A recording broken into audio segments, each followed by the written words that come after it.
Assalamualaikum warahmatullahi wabarakatuh. Alhamdulillah,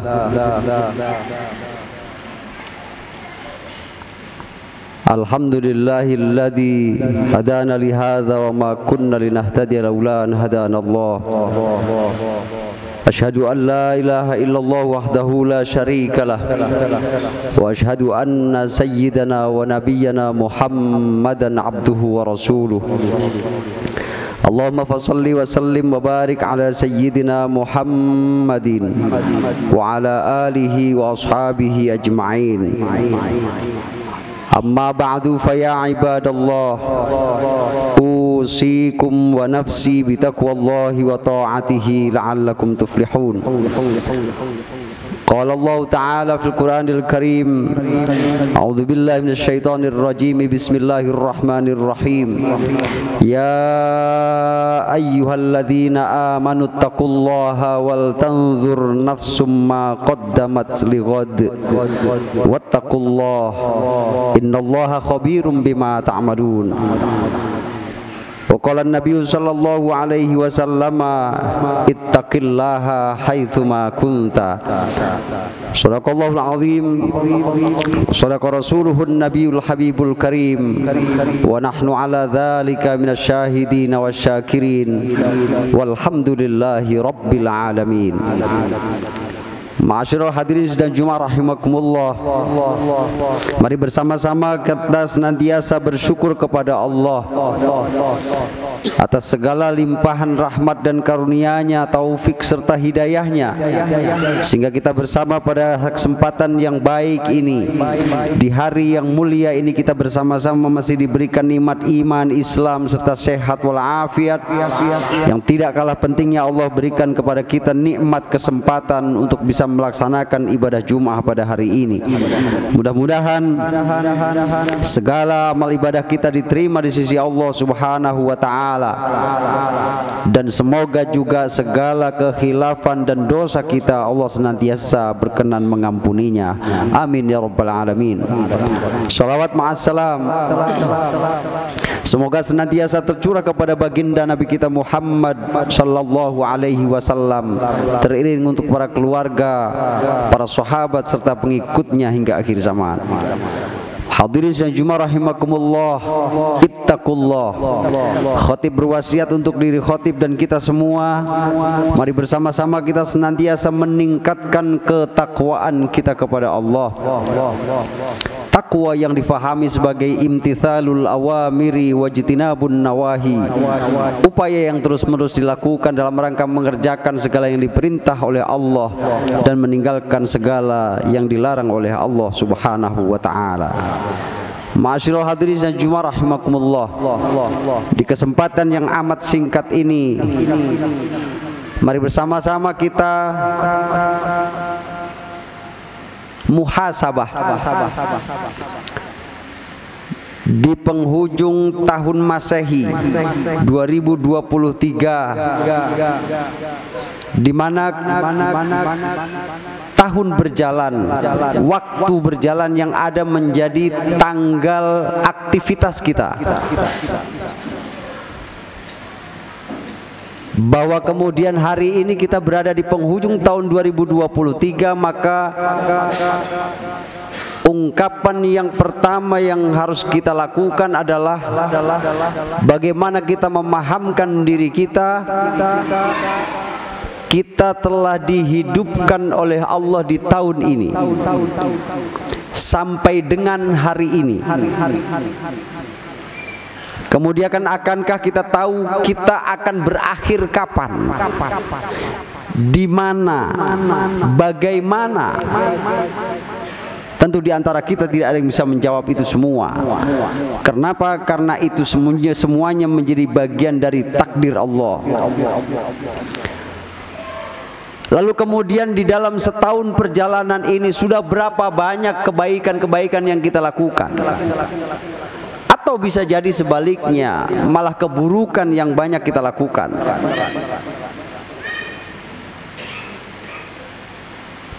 Kemudian disebut juga berapa banyak harta yang kita dapatkan, termasuk juga harta yang kita peroleh itu kita belanjakan untuk apa. Belum lagi aktivitas yang lain. Tentu di kurun waktu 1 tahun itu bukan waktu yang pendek.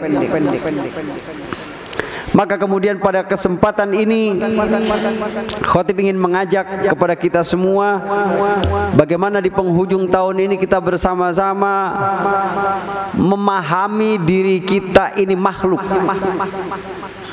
bahwa kita ada yang menciptakan, kemudian kita juga akan kembali mempertanggungjawabkan apa yang kita lakukan kepada yang menciptakan kita. Paling tidak ada 5 manfaat muhasabah. Yang pertama, bahwa muhasabah itu bisa dijadikan sebagai wahana koreksi diri. Orang yang beragama, orang yang berkeyakinan kepada Allah Subhanahu wa taala, berarti dia orang mukmin. Dia pasti mau mengkoreksi dirinya sendiri. Kemudian ia mampu melihat mana yang lebih banyak dilakukan oleh dirinya masing-masing.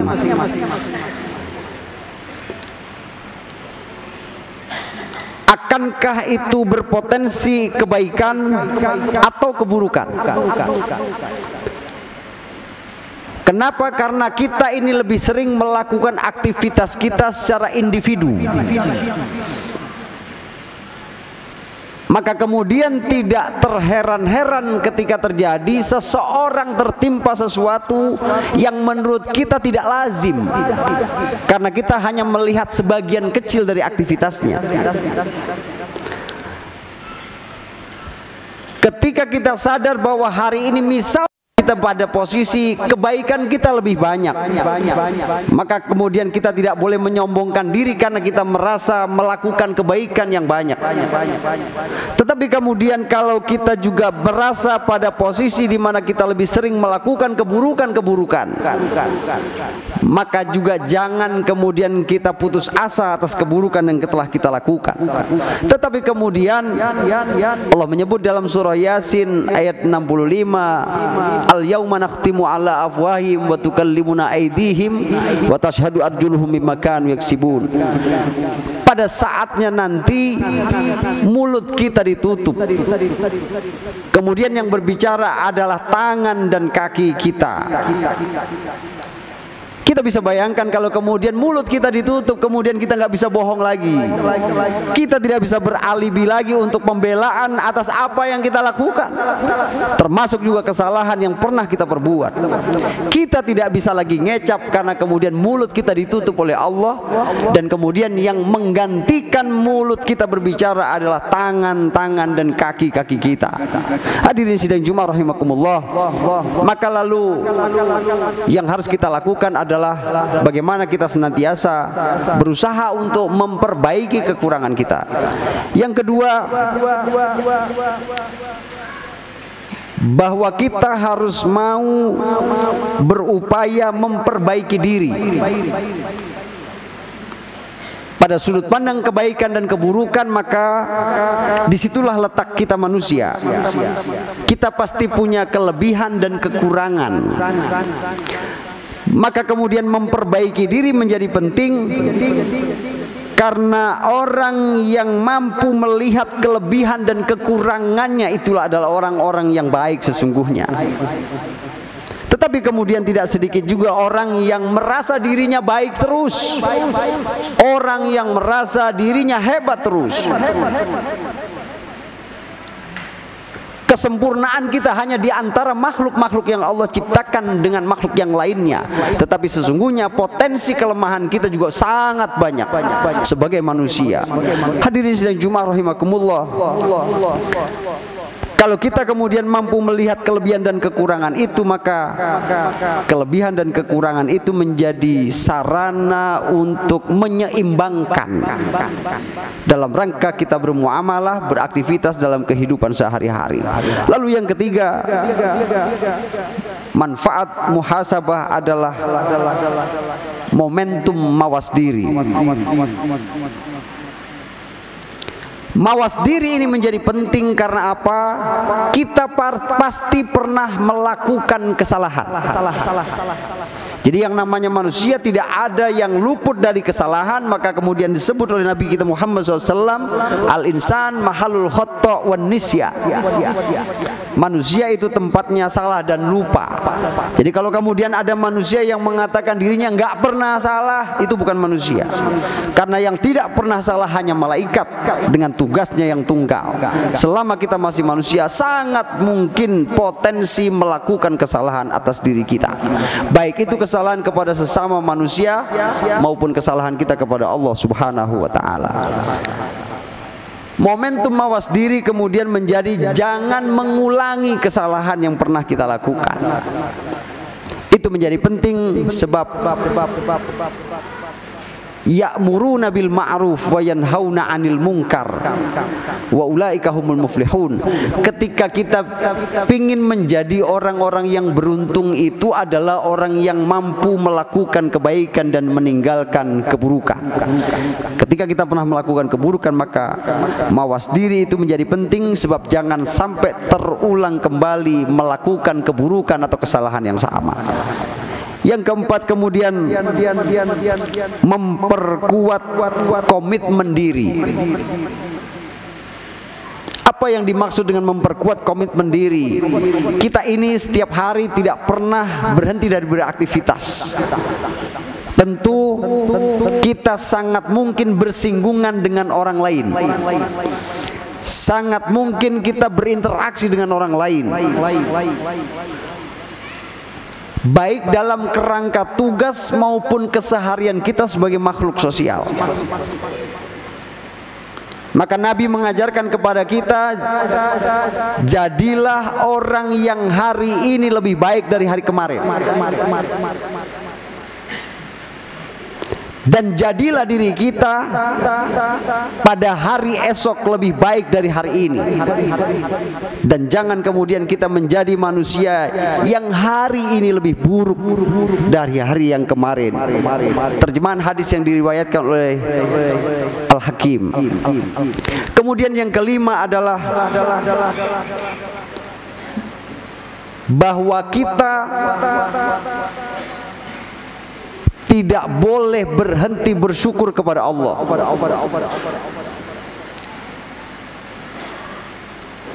Bahwa kata syukur kelihatannya menjadi sesuatu yang mudah, karena itu memang setiap saat sering kita dengarkan. Secara lisan bisa jadi juga kita sering berucap Alhamdulillah. Tetapi kemudian bagaimana cara bersyukur yang benar? Paling tidak ada tiga. Syukur dengan hati, syukur dengan lisan, syukur dengan perbuatan. Orang yang hatinya terpaut kepada Allah, maka dia tidak pernah hatinya kosong dari Allah. Hatinya tidak pernah lepas dari Allah karena dia selalu ingat, semua aktivitasku ini semua karena Allah. Diriku bisa berguna, diriku bahkan bisa jadi sengsara, semua biidznillah.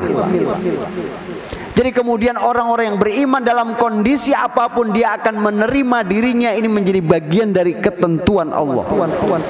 Maka orang yang beriman secara batiniah tidak pernah menyombongkan diri. Yang kedua, syukur dengan lisan. Orang-orang yang senantiasa bersyukur kepada Allah, lisannya tidak pernah berhenti berucap, mengucapkan kalimat thayyibah. Sangat jarang lisannya digunakan untuk berkata-kata yang tidak bermanfaat. Sangat jarang lisannya digunakan untuk hal-hal yang tidak bermanfaat, apalagi memprovokasi orang lain. Yang tidak kalah pentingnya syukur dengan perbuatan. kita masih banyak yang berpendapat bahwa sesuatu yang disyukuri itu selalu yang berindikasi materi.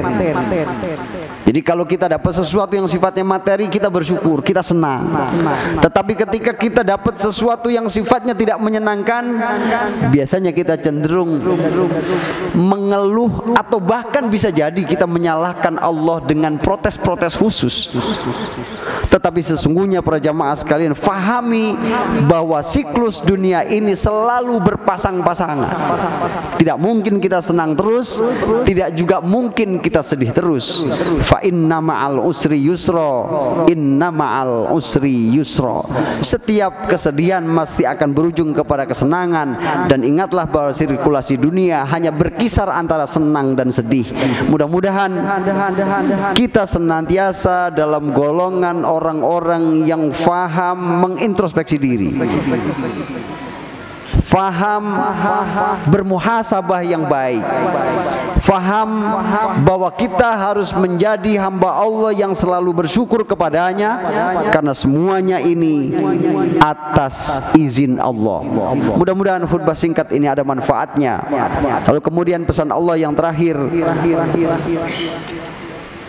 Bismillahirrahmanirrahim. Wa tazawwadu fa inna khairaz zadi taqwa wattaquni ya ulil albab. Berbekallah, karena sesungguhnya bekal yang paling baik itu adalah takwa. Bertakwalah kepada aku wahai orang-orang yang mempunyai akal sehat. Al-Baqarah ayat 197. Mudah-mudahan khutbah singkat ini memotivasi kepada kita semua dalam rangka mengisi waktu di sisa akhir tahun 2023 ini. Kita sama-sama berusaha untuk memperbaiki diri kita dari kekurangan yang ada. Kita berusaha untuk melakukan lompatan-lompatan dalam rangka memperbaiki apa yang menjadi kelemahan diri kita. Jangan sampai kelemahan diri kita kemudian dimanfaatkan oleh orang lain untuk kepentingan-kepentingan yang tidak jelas, termasuk juga kita. Jangan sampai kita salah menentukan langkah dalam rangka perbaikan diri kita, keluarga, termasuk juga masyarakat di sekitar kita. Mudah-mudahan kita semua dalam bimbingan dan lindungan Allah Subhanahu wa taala. Allah senantiasa jadikan keluarga kita sakinatan, mawaddatan, warahmatan. Allah jadikan anak-anak kita anak-anak yang solih dan solihah. A'udzubillahi minasyaitonir rajim. Bismillahirrahmanirrahim. Wal 'asri innal insana lafi khusrin illal ladzina amanu wa 'amilus solihati wa tawassaw bil haqqi wa tawassaw bis sabr. Barakallahu li wa lakum fil Qur'anil 'azim wa nafa'ani wa iyyakum bima fihi minal ayati wadh-dhikril hakim wa taqabbal minni wa minkum tilawatahu innahu was-samiul 'alim. Aqulu qawli hadza astaghfirullahal 'azim li wa lakum wa lisairil muslimina wal muslimat wal mu'minina wal mu'minat fastaghfiruh innahu wal ghafurur rahim. Allahumma shalli wa sallim ala sayyidina Muhammad wa ala ali sayyidina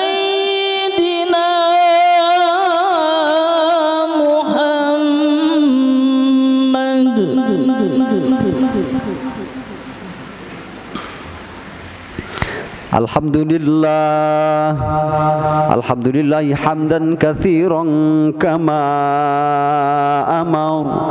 Asyhadu an la ilaha illallah wahdahu la syarikalah wa asyhadu anna sayyidana wa nabiyyana Muhammadan abduhu wa rasuluh. Allahumma fashalli wa sallim wa barik ala sayyidina Muhammad wa ala alihi wa ashabihi ajma'in. Amma ba'du fa ya ibadallah,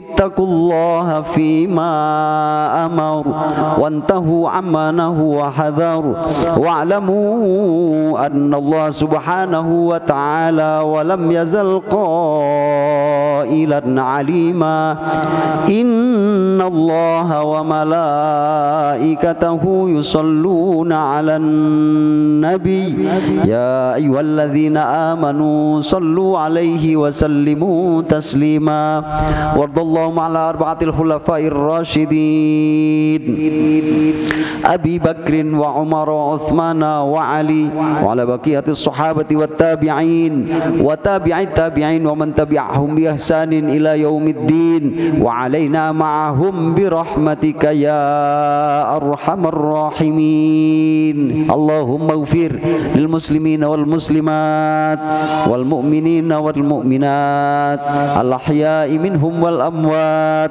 ربنا اغفر لنا ولإخواننا الذين سبقونا بالإيمان ولا تجعل في قلوبنا غلا للذين آمنوا ربنا إنك رؤوف رحيم ربنا إننا سمعنا مناديا ينادي للإيمان أن آمنوا بربكم فآمنا ربنا فاغفر لنا ذنوبنا وكفر عنا سيئاتنا وتوفنا مع الأبرار ربنا وآتنا ما وعدتنا على رسلك ولا تخزنا يوم القيامة إنك لا تخلف الميعاد ربنا آتنا في الدنيا حسنة وفي الآخرة حسنة وقنا عذاب النار عباد الله إن الله يأمركم بالعدل والإحسان وإيتاء ذي القربى وينهى عن الفحشاء والمنكر والبغي يعظكم لعلكم تذكرون فاذكروا الله العظيم يذكركم واشكروه على نعمه يزدكم ويهديكم ولذكر الله أكبر أقم الصلاة.